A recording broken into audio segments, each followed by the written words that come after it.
So hope everyone is well. Did you have a nice party yesterday? It's all quiet. That means a nice party. Yeah, so I'll try to talk slowly and really calmly for you. So I'll start off by telling a small short story about me and how I started getting into computers. And it all started back in '83, meaning I'm quite old. So my granddad had this great idea of computers being something that was up and coming. So he bought a computer, a Dragon 32, 5 megahertz of CPU, 32 kilobytes of memory, and told us that we need to learn to program this computer. So the next thing he did was that he told us that I won't buy any games for you. So if you want to play games on this computer, you have to write them yourself. So okay, so I started coding in BASIC and assembly, learning how to do graphics on this little computer. And I actually managed to create quite a few games. None of them was, of course, any good, but I had a lot of fun. And got some creds in a group of friends I had, all boys. So girls didn't like that at that time. So I went into MS-DOS programming BASIC, got some floppy disks with Visual Basic, started doing some internet programming back in '96, the same time as when I got 2 twin daughters. They were born in '96, so they're grown up now. And then in '99, something interesting happened. A device called the Palm Pilot appeared. I don't know if anyone here remembers the Palm Pilot. Someone is nodding. Okay, yeah, okay. That was the first truly popular and mainstream mobile device available for people. It didn't have any connectivity, so we were kind of off by our own when we were using it. But it did have 2 key features. It had a strong sync function, so you could sync your calendars and address book with your computer, and it had support for installing apps. So I actually founded a company back in '99, creating development tools for the Palm Pilot. So we had development tools for C and C++ programming, M68K assembly, which, by the way, is a really cool assembly dialect. It's a cool version to work with. And I learned a lot of the limitations of small screens, small devices, small CPUs, and everything. In 2008, something funny happened. Up until then, I'd been a Windows-only user. So I couldn't understand these people using Macs. I mean, what was this thing? The iPhone had just been released, and I was thinking, oh, who would use a device without copy and paste, and all the features that it was missing, like MMS, and all the important stuff from back then. So, but this year, I attended with my little Windows mobile device text messaging competition, and actually won a MacBook Air in 2008.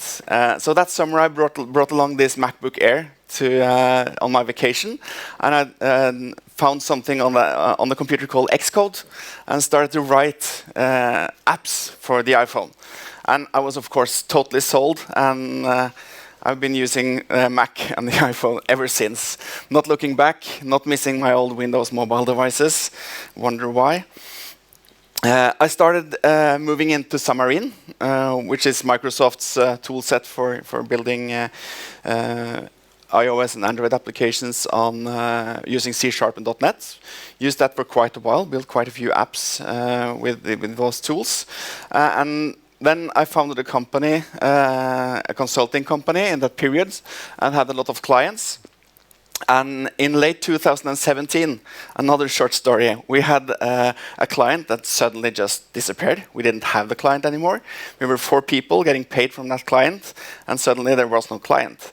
And at the same time, the technology stack that we were using, a proprietary JavaScript and OpenGL toolset, decided that, okay, we won't deliver this technology anymore. So from the 1st of January in 2018, we had no clients and no technology. And that, I remember the Christmas vacation in 2017, where we decided, okay, let's take a look at this new cool thing called React Native, which has been around for a few years now. And we started learning React Native, and actually did quite a few apps and that we showed to potential customers, and suddenly we were actually delivering apps on React Native. And having our strong foundation in iOS and Android, we were able to leverage a lot of the technology of the base of the native platforms within React Native. So we've never looked back. React Native is still what we're doing. And hopefully we'll be doing for quite a while, quite some time. So things I'm doing when I'm not coding, just so that you get to know me. It probably doesn't look like it, but I'm a Taekwondo instructor. So I teach children and people how to fight. The bottom picture there is me getting kicked, or beaten up, as someone would probably call it. I enjoy traveling. I play in a band, or did play in a band, play the guitar. And next picture is actually something I usually do when I'm not coding, I'm coding. So instead of watching TV, I usually code on my computer. This is a picture of me back in '84 or something like that, where I'm writing my small games. And finally, I like cake. This is proof of me liking cake. My second birthday, having cake, and my 47th birthday, having cake. I still enjoy cake. Enough about me. Let's move into the talk about fluid user interfaces in React Native. I know the screens outside says something about me holding a keynote about something completely different, but this is about user interfaces in React Native. So these are two screens from the latest iOS 13. It is the Contacts app, and it's the Shortcuts app. And the videos show how the animations are played here. So as you can see, really boring animations. New screens are either pushed on top, completely pushed over the previous screen, and when you're switching between edit state and read-only state, the screens just switch. What happens then is that the user loses every sense of relationship between elements in the user interface that should represent the same data. So, for example, when you are editing a contact and want to edit a phone or a name, it just swaps out, and you need to reorganize your memory once again, or head again, and see where is the name, where can I edit the name, etc. So even though there are some subtle animations here, they are basically the default push navigation transitions without any exciting or fun transitions to the user interface. We'll move on to the next screen, which shows two examples of some really fun user experiences. So as you can see, all the relationships between elements on one screen is kept onto the next screen. They are morphed into or moved into new positions, giving the user the notion of actually some kind of connection between user interface elements and the data they represent. And they're also using movement through gestures to indicate that you have control over the user interface. I'm not sure if these are really good examples coming from a user experience, if you come from a user experience land, but they're interesting and show something of the things that we are going to talk about in this session. So the types of enhancements you can add are several and multiple. There are so many that it's hard to even go through all of them, and this is a small subset. What I've tried to do is to split these into some categories for you so that we know what we're discussing. And okay, this is a spoiler alert. I am no designer and probably will never be, even though I'm able to set up some kind of user experience that looks okay.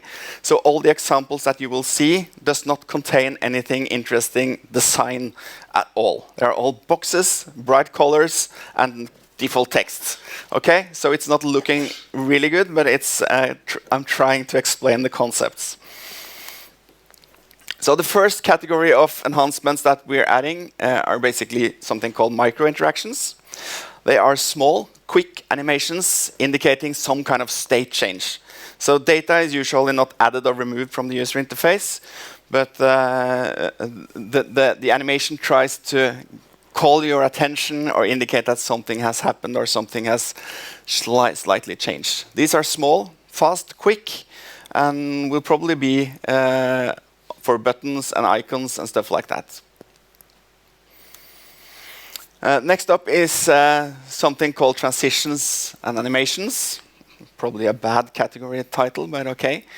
It's all about when visible elements are changing, but the context and relationship between them are kept. So as you can see here, this is a tools picker, and there is no way you can misunderstand this for something else than actually expanding and contracting the list and choosing a different tool. Last, we have the probably most hard types of animations to do and transitions called shared element transitions, where you are keeping elements between screens. So if you have an image representing the same data on one screen, coming back in the next screen, they should probably be morphed to give the user some kind of connection between those two elements. So these are some examples from a library that I will go through afterwards and tell you a few things about. And as you can see, they are all navigation-based transitions. So when you go from one screen to another, these animations will be played. So just to, I don't know, how many of you are doing React Native development? Okay, and the rest of you should begin on Monday or something like that. So I'll go through the state of React Native animations, where we are now, what kind of libraries are available, and how it's done. First of all, we have the built-in library that comes with React Native called Vanimated. It runs mainly on the JavaScript thread, and it's based on interpolation, and it uses constructs like timings, springs, async curves, etc. And it's really easy to get started with and comes out of the box. There is one big problem with this library, and it's all about threads. In React Native, you have several threads running. You have one thread running the JavaScript part of the app, and you have a few threads actually running on the native side through Objective-C, Swift, or Java. So the problem is that whenever you want to change or add or do something in the user interface, you just do that in JavaScript, but there is a message sent from JavaScript over something called a bridge. So it's serialized, and then it's read on the native side and deserialized, and something is done with the user interface, either on the Android device or the iOS device. And if there are some callbacks involved, they are transported back over the bridge and back to JavaScript. And all this is happening on different threads. So basically it's async, so we have to wait for stuff happening as well. So if we were to run our animations using the default animation library, so this is kind of an animation over time. Whenever the animation value updates, and we would like that to be reflected in either a box repositioning or a color changing or something like that, the JavaScript needs to be notified from the animation library, and then there is a message sent across the bridge, and then it goes all the way down to the native side, and the user interface is updated, and next time the animation value updates, we do the same thing again.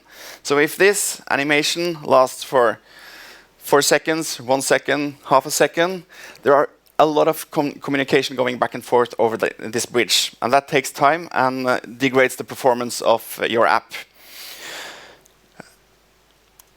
There is a tool that was launched and released last summer called Reanimated, which is basically an animation library that is declarative, and it runs on the native side. So you only declare your animations, and then you pass them over the bridge once to the native side, and the native side will be playing and running all the animations for you.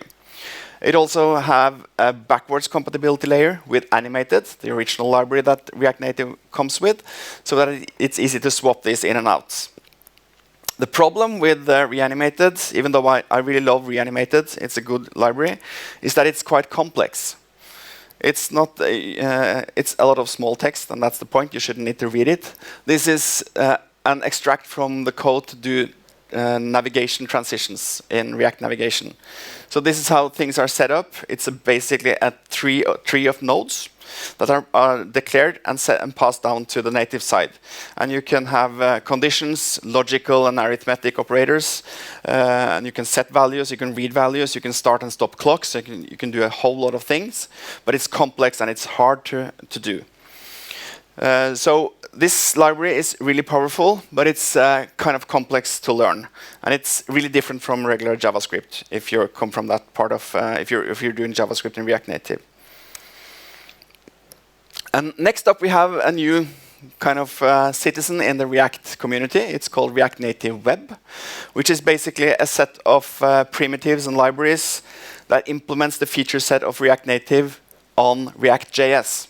So you're able to take your React Native codes and just run it in the web browser. And this is something that has become really popular lately.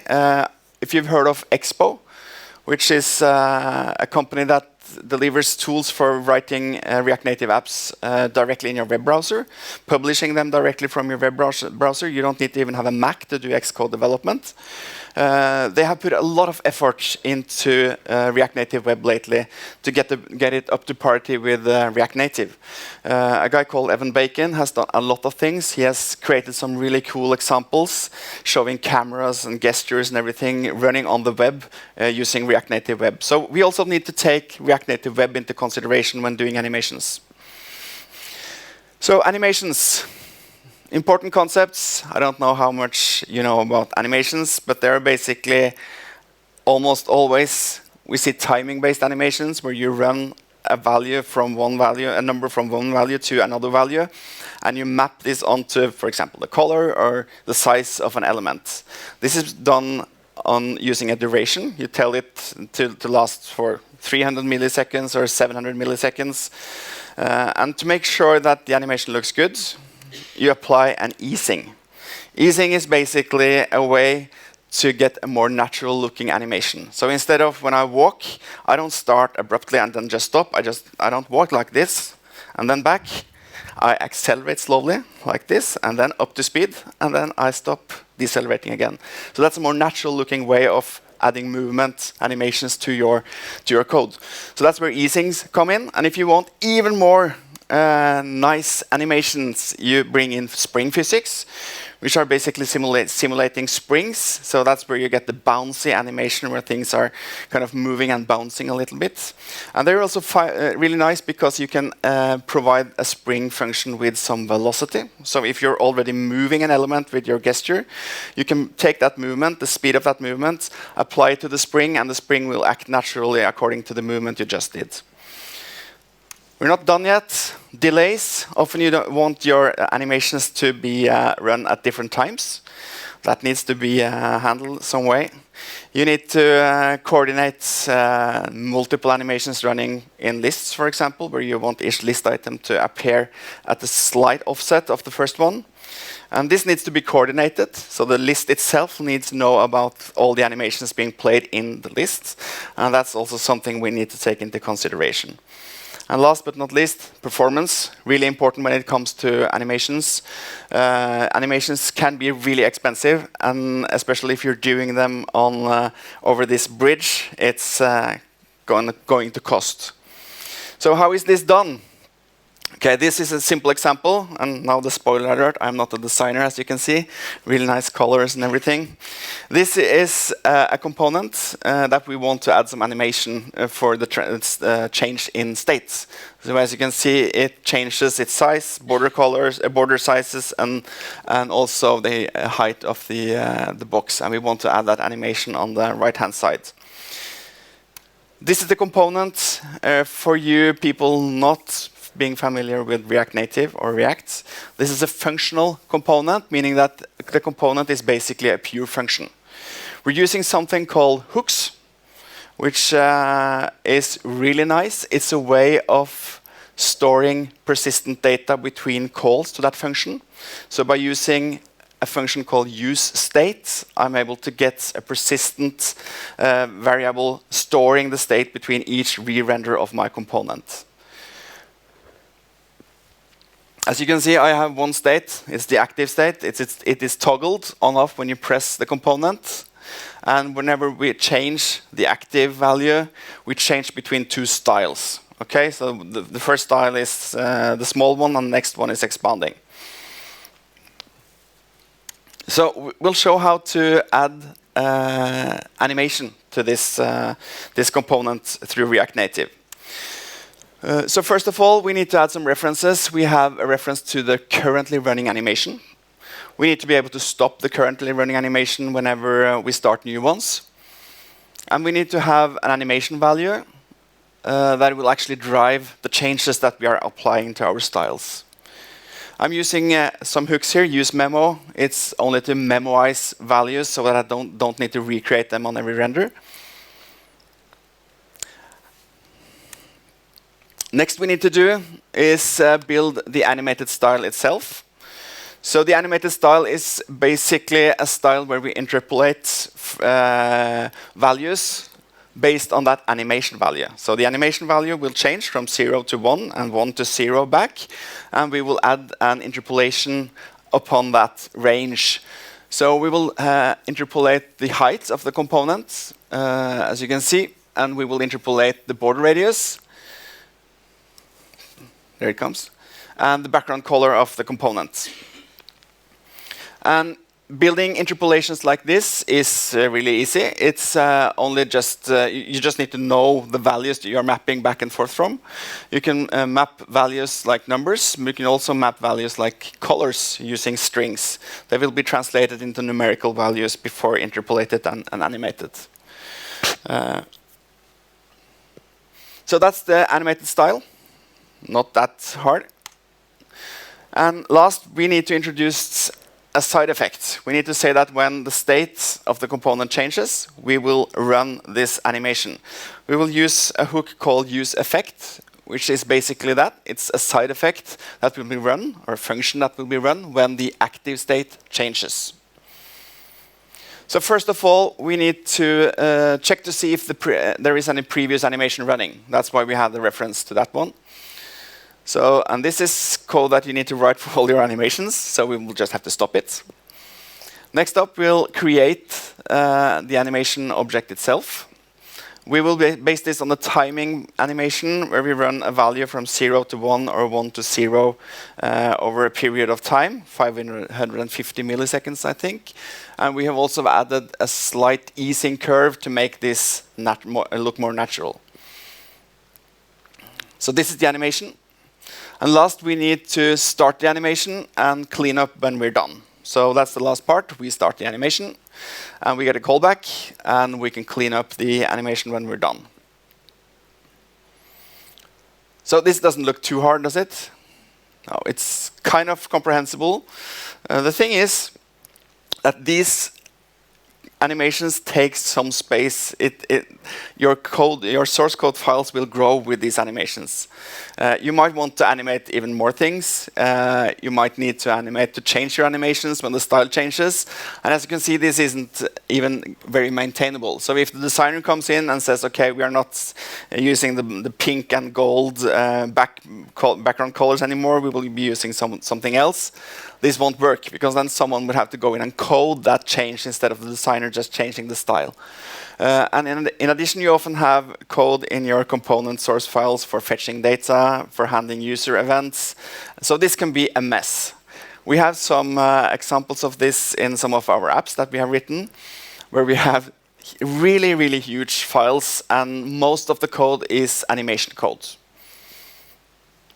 So we decided, okay, what do we need to be able to create animations in a more easy and not so complex way? So this is a wish list that we made up. We want our animations to be declarative. You shouldn't need to start them or stop them or handle animations already running, stop them, continue with the next one. That should be done automatically. And this way we could remove the complexity that we just saw. We need something called predefined configurations. As you saw in the last example, we were changing or animating the background color, the height of the component, and the border radius. And usually, we would like to use a spring animation for every size or position change, so that the button is kind of bouncing or growing with a small bounce effect. And we would not like to use a bounce effect when animating colors, because colors shouldn't bounce. They should just go up to the value and then stay there. So the animation library that we want, or the tools that we want, should support some kind of predefined configuration so that you don't need to think about this. We also want some building blocks for building really advanced animations, things that haven't been thought of by the developer at the time of writing. Coordination, talked a little bit about it. A container element should be able to run its children's animations in ways where they are slightly offset to get that staggered effect. It should be cross-platform, run on iOS, Android, web. And if applicable, if there is a native thread, everything should run on the native thread so that we take care of the performance. So what we've done is that we have created a new library that was actually released yesterday, I think. Last summer, we released a library called React Navigation Fluid Transitions. It is an animation library for doing navigation-based animations. Among them, shared element transitions that we saw earlier on. This library has become quite popular. It has over 2,200 stars on GitHub, I think. But it's hard to maintain, and it misses some key features. For example, features like being able to run animations without being in a navigation context. So the old library had nice animations, but they were only run when the navigation was happening. So we started from scratch with that wishlist on the previous page. We spent 10 months coding, tearing our hair out, and rewriting the library, I think 7 or 8 times. And I think we're finally there to be able to release something now that we would like to show you. The road to completion and release here included things like having to create pull requests for navigation libraries, for the reanimated library, and doing a lot of work to find an efficient way of running animations on React Native. So some of the key features, I will go through them one by one, show you some code examples and how this can be applied in your apps. First of all, we'll start with automatic style interpolation. That is basically when you change style, that change should result in some kind of animation. So instead of just switching between the two states, you're actually animating the change. We also have predefined animations for properties and style. So as you can see, the size and rotation change here is done using a spring effect, while the change of color is done with its timing animation, so that the color looks natural. Animations are continuous, meaning that if you are starting a new animation while in the middle of the previous one, the next one will just start from the current values and continue.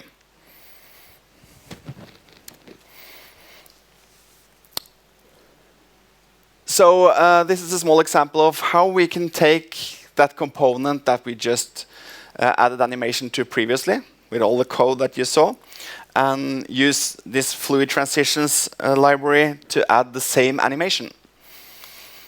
And it's not hard at all. You change the view you're using to be a fluid view, and then you're done.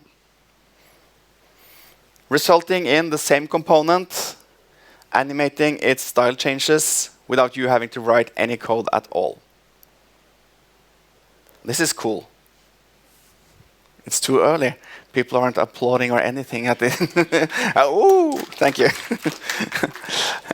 If you have done any React Native animation programming, this is super cool. This is kind of, oh, finally, being able to do animations without writing all that code. It's also possible to use state-based configuration so that you can have state in your components trigger animations. And this is configured, meaning it's declarative. You don't need to start or stop or listen to anything. You just declare your configuration and your intent, and the animations will be played. There are some events for entering and exiting state, so you can play animations when the state is changed. And this is really simple to set up. Instead of using the use state hook, you're using the use fluid state hook, giving you almost the same values as we saw previously. The states variable is a bit more extended. It has some fields that we can use in our configuration, and then you declare what you need to be done when the animation when the state changes. And then you can provide that information to the fluid view, and these animations will be played at the right times. And the only thing you need to do is make sure that your state is correct at all times.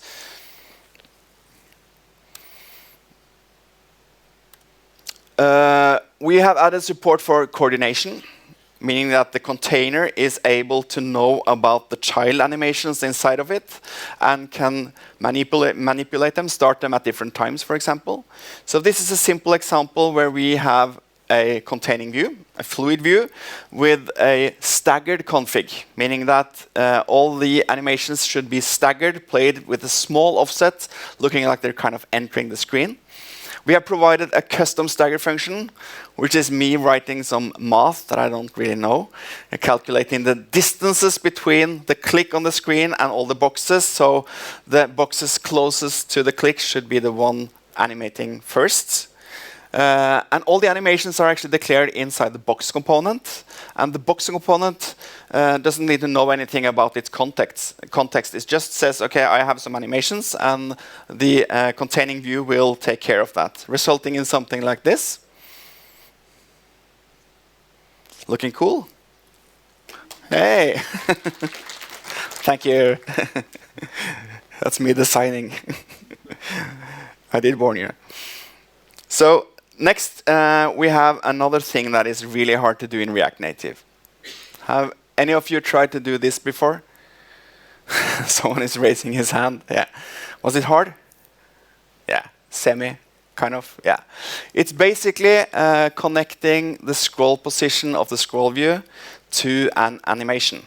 So as you can see, while I'm scrolling, the header image is scaled slightly, and the header itself changes background color and font color. And the problem with this is that you need to pass around a lot of values. You need to send properties down to components, read them back, and then hook everything up and make it work. So I'm going to show you a quick demo. So it's demo time.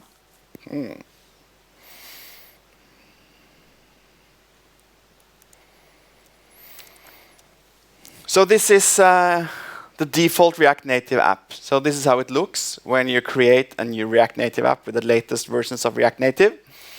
It has a header component, and it's all contained in the scroll view. So let's see if we could add this animation to this screen in an easy way. This is the code.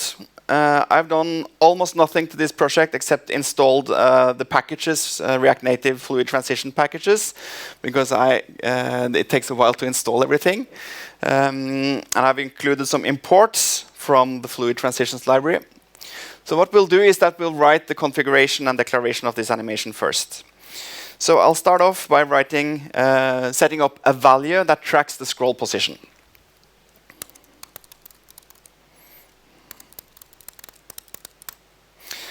That's the name of the function. I can reference a scroll view by name, and I can reference the position of the scroll view by a known value called scroll y. Next up, we need to declare the animation that should be happening. So this is done with the configuration. It's a hook that we have called useFluidConfig, and I can create an interpolation using the interpolation function. And it's so easy to write interpolation or porlation or something, but I think it's right. I'll pass it the value that we just declared, and then the animation itself. And the animation here is really simple. It has an input range, interpolation. Yeah, that's what I thought. Oh, hardest thing. And thanks to TypeScript, we get code completion and everything. So whenever the scroll position changes between 0 and 80, that's when I'm scrolling upwards, I would map that onto some values. So what we'll do here is that we'll scale down the header slightly. We'll start at the scale of 1, which is the default scale, and we'll scale it down to 0.6. From the example we just saw, when we're dragging downwards and getting the rubber band effect on iOS, we should just clamp the animation so that it doesn't scale even more. So I'll use extrapolation to clamp this, but only on the on dragging upwards or downwards, but yeah, you'll see. And last, I'll just tell the system that we are going to work with the transform scale style property. So that's the style we are animating. And as you saw, changing a regular set of views to use fluid transitions is really simple. We'll just write fluid in front of the view, reference this view so that we can reference it later. Closing tag as well. Let's see. And this is where we have the header. This is the component that we need to animate. So we'll just be really stupid here and write a fluid view wrapping that header and see if that works. Yeah, it looks okay. No warnings, no errors.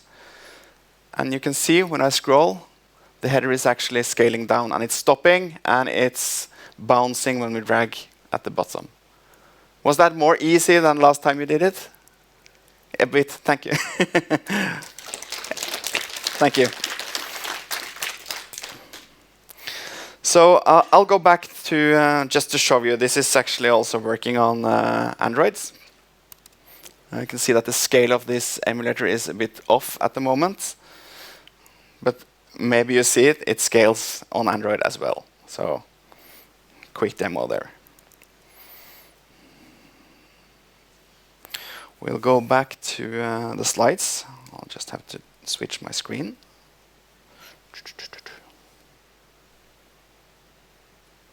Okay, this can be done with gestures as well. We have some containers that exposes gesture values, and you can use them in exactly the same way to hook up gestures to build your interpolations and animations. They will look something like this. This is a bit more complex than the example you saw, but here we have a view that we are actually able to drag around with almost as little code as we had previously. We have added some slight color changes when you're dragging and some bounce backs when you're releasing the cursor. This library is also extendable. We have done a test to see if we could get SVG animations on React Native. That is something traditionally a bit hard to do. So in this component, we have support for describing a property. So we can describe a property and tell something about its default values, its animation, etc. So we have made a default descriptor, and the next thing we do is to create a fluid component. This is kind of what you do if you would create animated components in React Native. You use a function called createAnimatedComponent, wrapping a component, being able to animate it. We're doing the same thing, and we're passing a set of properties or style keys that should be animatable at the bottom, using that descriptor that we just saw. So this fluid circle basically wraps an SVG circle or an SVG ellipse or whatever you need. And the result is something like this. So as you see, we are just toggling the radius of the Y property between 150. That's what's happening when you're pressing that component. And it will bounce a little bit because we told it to be animated using a spring animation. We've also added a linear gradient with some animation to make it really interesting. But this is just to show how extendable this library is. Navigation, something else. We have added support for integrating with React Navigation, which is basically the navigation library that most people are using in React Native. We have worked with the team there, provided some pull requests and some things that we needed in React Navigation. So in the newest alphas in React Navigation, you can integrate your navigation transitions with fluid transitions. So this looks something like this. First you see the regular navigation transition, like we saw earlier on, where things are just pushed on the screen, looking boring. And then we swap everything out and declare some animations. We'll be doing something like what you see on top here. We are creating transitions, use horizontal transition, meaning that something should pass along the horizontal axis. And it looks like this. And all the animations, including coordination, staggering, etc., is kept. We have also hooked this up with the gesture when you're sliding back, so your animations will be played then as well. We've also added the support for React Native Web, so it's possible to use this library on React Native Web. There are still a few issues in our repository making it a bit hard to use with Expo Web at the moment, but we'll fix that in a few days. So this is the same example as you saw earlier on in React Native. It works on the web as well, using exactly the same code. So this is kind of code sharing 100%. And its performance. Every animation is run on the native side because we're using Vanimated if it's available. It's only a small amount of data that is sent over the bridge. We actually created the pull request in Reanimated introducing functions, so we were able to declare function nodes so that you don't need to pass all your logic every time you run a new animation. We have some really effective Spring functions that we're using. It's tested on iOS and Android and a little bit on the web as well, and it performs quite well actually.